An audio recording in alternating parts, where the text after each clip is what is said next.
اور اس تاریخ کو جب میچ کرتے ہیں 571 سن عیسوی میں اپریل کے مہینے میں 20 تاریخ کو کون سا دن تھا، تو ٹیلی کرنے کے بعد جو چیز ملتی ہے وہ پیر کا دن تو آتا ہے۔ تو بعض روایات میں 8 ربیع الاول میچ ہو رہی ہے، بعض روایات میں 12 ربیع الاول۔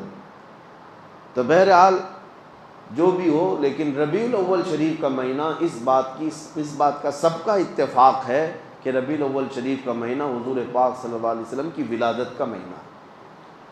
اور پوری دنیا بھر میں جو عقیدت کے اعتبار سے ہم حضور کی ولادت کا دن مناتے ہیں وہ 12 ربیع الاول شریف ہے۔ اسی طرح آپ سمجھ لیں شب قدر ابھی آپ سے پوچھیں تو کب ہے؟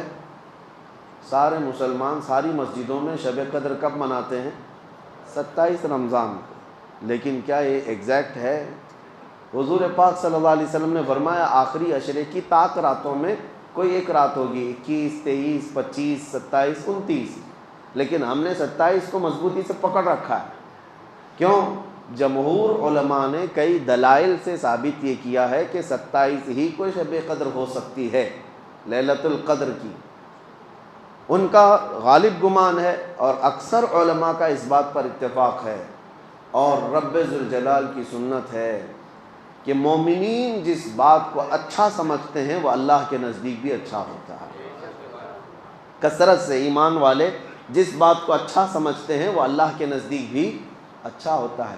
اب 12 ربیع الاول شریف کا معاملہ یہی ہے، بعض لوگ جیسے ہی میلاد کا مہینہ آئے گا ربیع الاول کا، بہت سارے لوگ دلائل پوچھتے رہتے ہیں، میاں تاریخ تو 8 کی ہے، آپ 12 کو کر رہے ہیں، حضور کی ولادت ہی کرنا ہے تو پھر 8 کا ہے، 12 کا اختلافات ہے، لہٰذا تم کیوں کر رہے ہو اس طرح؟ ان کا مسئلہ 8 اور ربیع الاول کا نہیں ہے، ان کا مسئلہ صرف یہی ہے سوائے ابلیس کے جہاں میں سبھی تو خوشیاں مناتے ہیں، ان کا مسئلہ صرف یہ ہے کہ منانا ہی نہیں ہے۔ آپ ان دلیل پوچھنے والوں سے صرف اتنا کہیں کہ ٹھیک ہے میاں ہم 12 کو کر رہے ہیں، آپ 8 کو کر لیں، دونوں قول پر جمع ہو جائے۔ نہیں، انہیں نہ 8 پہ کرنا ہے نہ 12 پہ کرنا ہے، محض اختلاف اور انتشار لوگوں کے ذہن میں سپریڈ کرنا ہے۔ بہرحال آپ کو ایک تاریخی روایت میں نے آپ سامنے رکھی، نبی پاک صلی اللہ علیہ وسلم کی ولادت پاک ربیع الاول شریف کے مہینے میں ہوئی، اور جمہور علماء یعنی اکثر امت کا اس بات پر اتفاق ہے کہ وہ 12 ربیع الاول شریف اور پیر کا دن تھا۔ اب آگے آئیں ولادت کے مختصر حالات۔ حضور پاک صلی اللہ تعالیٰ علیہ وسلم کی والدہ ماجدہ سیدہ بی بی آمنہ رضی اللہ تعالیٰ عنہا نے خود جو روایتیں بیان کی، ظاہر سی بات ہے ماں نے جو کہا ہو اپنے بچے کی ولادت کے لیے وہ سب سے معتبر قول ہے، سب سے مستند قول ہے۔ انہوں نے خود فرمایا کہ رجب کے مہینے میں حمل قرار پایا تھا، جمعہ کا دن تھا، نبی پاک صلی اللہ تعالیٰ علیہ وسلم کے حمل کو رجب کے مہینے میں قرار پایا، جمعہ کا دن تھا۔ یہ حضرت آمنہ رضی اللہ تعالیٰ عنہا کی روایات ہے، اور فرماتی ہیں حمل کے قرار پانے کے بعد کبھی بھی حضرت بی بی آمنہ فرماتی ہیں مجھے حمل کے جو درد ہوتے ہیں کبھی نہیں ہوئے، جو عام عورتوں کو ہوتے ہیں کہ کبھی پیر بوجھل ہو گئے، سر چکرانے لگ گیا، جسم بھاری ہونے لگ گیا، اس طرح کی کوئی تکلیف حضرت آمنہ فرماتی ہیں 9 مہینوں میں کبھی نہیں ہوئی۔ اور پلس اس پر مزید یہ کہ ہر مہینے حضرت بی بی آمنہ کہتی ہیں خواب میں کوئی نہ کوئی نبی آتے اور مجھے بشارت دے کر جاتے، کبھی حضرت موسیٰ علیہ السلام تشریف لائے، کبھی ابراہیم علیہ السلام تشریف لائے، اور پھر یہاں تک کہ سفر کا مہینہ ہوا تو جبرائیل امین علیہ السلام کی آوازیں انہوں نے سنی کہ کہہ رہے تھے کہ اے فرشتوں صف بستہ کھڑے ہو جاؤ، اللہ کا محبوب آنے والا ہے۔ حضرت بی بی آمنہ فرماتی ربیع الاول شریف کا مہینہ ہوا تو میرے گھر پر ہمیشہ کچھ گنگنانے کی آوازیں آتی، یہ وہ حوران جنت تھیں جو حضور پاک صلی اللہ علیہ وسلم کی آمد پر خوشیاں منا رہی تھیں۔ اور پھر حضرت بی بی آمنہ رضی اللہ تعالیٰ عنہ فرماتی ہیں ولادت کا دن تھا، یعنی 12 ربیع الاول شریف، اس سے ایک دن پہلے وہ کہتی ہیں اچانک میری پیشانی میں ایک درد سا ہوا، یعنی ایک جھٹکا سا ہوا، اور پھر ایک نور ظاہر ہوا، ایک روشنی نکلی، اور وہ روشنی اتنی تیز آگے بڑھتی گئی۔ حضرت آمنہ فرماتی میں مکہ میں بیٹھ کر کے ملک شام کے محلات دیکھ رہی تھی، عراق میں شہر بصرہ کو میں دیکھ رہی تھی، مکہ سے ملک شام اور بصرہ کوئی 100-200 کلومیٹر بھی نہیں، ہزاروں کلومیٹر دور ہے، اور حضرت آمنہ فرماتی ہے میں وہاں تک کے حالات کو اپنی آنکھوں سے مکہ میں بیٹھ کر دیکھ رہی تھی۔ تو حضور پاک صلی اللہ علیہ وسلم کی ولادت یہ عام ولادت نہیں تھی۔ اور پھر فرماتی ہیں کہ جب رات کا وقت گزرا اور صبح صادق سے پہلے میرے گھر میں 3 عورتیں آئیں اچانک۔ میں گھبرائی کہ مکہ کا محلہ اس وقت سنسان تھا، میرے گھر میں 3 عورتیں آئیں۔ میں نے ان سے پوچھا کہ آپ کون ہو؟ تو ان میں سے ایک خاتون نے کہا میں بی بی آسیہ ہوں، اور ایک نے کہا میں بی بی مریم ہوں، اور ایک نے کہا میں حوا ہوں۔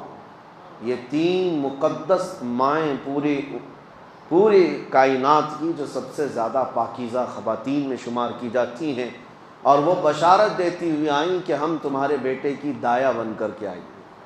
پھر نبی پاک صلی اللہ تعالیٰ علیہ وسلم کی ولادت پاک ہوئی۔ حضرت بی بی آمنہ فرماتی ہیں اچانک کمرے میں ایک تیز روشنی بجلی جیسی چمکی، اور پھر حضور پاک صلی اللہ تعالیٰ علیہ وسلم ظاہر ہوئے، اور اس حالت میں ظاہر ہوئے کہ غسل دیے ہوئے تھے۔ کوئی دنیا میں بچہ اس طرح نہیں آتا، لیکن حضور پاک صلی اللہ علیہ وسلم غسل دیے ہوئے تھے، اور کسی نے حضور پاک کے جسم کو نہیں دیکھا۔ حضرت بی بی آمنہ فرماتی ہیں وہ سجدے کے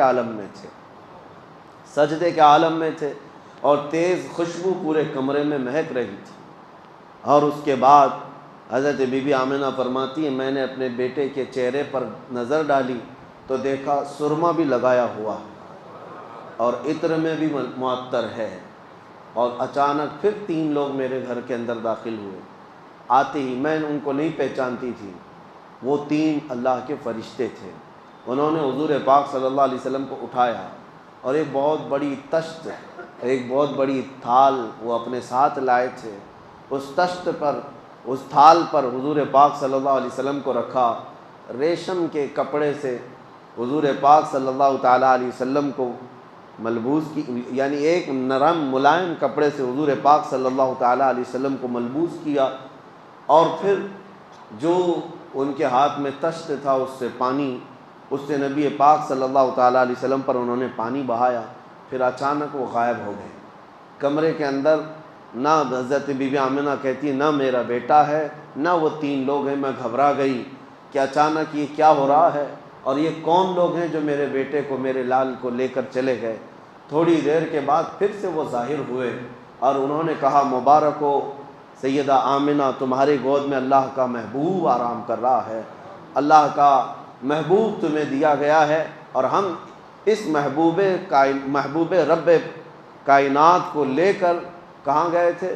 فرماتے اللہ کا حکم تھا کہ سارے عالموں کو حضور پاک صلی اللہ تعالیٰ علیہ وسلم کو لے جا کر دکھا دیا جائے، اور سب جگہ اعلان کر دیا جائے کہ اب رب کا محبوب آیا ہے، جہاں جہاں رب کی خدائی ہوگی وہاں میرے محمد کی مصطفائی ہوگی۔ اعلان کرایا گیا اور ملأ اعلیٰ میں لے جایا گیا۔ جتنی کائنات کے حصے تھے نبی پاک صلی اللہ علیہ وسلم کو آنے واحد میں ملائکہ نے سیر کرائی، اور واپس لا کر حضرت بی بی آمنہ کی گود میں رکھ دیا۔ یہ تھی ولادت کے معاملات۔ ولادت عام طریقے سے نہیں ہوئی۔ میرے عزیزو، ہمارے اور تمہارے گھروں میں پیدا ہونے والے بچوں کے ہر سال ہم جنم دن منا لیتے ہیں، جبکہ ان کا کوئی بھروسہ نہیں کس طرح پیدا ہوئے اور کیا بننے والے ہیں۔ لیکن اس کائنات کے عظیم آقا محمد رسول اللہ صلی اللہ علیہ وسلم، جن کا دنیا میں آنا بھی سب سے نرالا اور جن کا پیدا ہونا بھی سب سے پاکیزہ، ان کی حیات اعلیٰ، ان کی ممات اعلیٰ، ان کی زندگی اعلیٰ، ان کی وفات بھی اعلیٰ، نبی پاک صلی اللہ تعالیٰ علیہ وسلم کا آنا سب سے انوکھا اور سب سے نرالا تھا۔ اس لیے پوری کائنات کو چاہیے کہ وہ یادیں ہمیشہ قائم رکھیں، وہ یادیں ہمیشہ قائم رکھیں۔ یہ حضور صلی اللہ علیہ وسلم کی سیرت کا باب ہے، بچوں کو بھی یہ ٹرانسفر کرنا ضروری ہے، یہ نقل کرنا ضروری ہے کہ حضور پاک صلی اللہ علیہ وسلم کس طرح پیدا ہوئے تھے۔ ادھر ادھر کی کہانیاں سنانے سے بہتر ہے کہ میرے مصطفیٰ کی سیرت بچوں میں منتقل کی جائے۔ اللہ کریم نبی پاک صلی اللہ تعالیٰ علیہ وسلم کی سیرت پاک کے سچے گوشوں پر ہمیں عمل کی توفیق نصیب فرمائے، اور ہمارے سینوں کو رب تعالیٰ حضور کی سیرت سے جگمگائے اور روشن و تابناک فرمائے۔ وآخر دعوانا الحمد للہ رب العالمین۔ السلام علیکم۔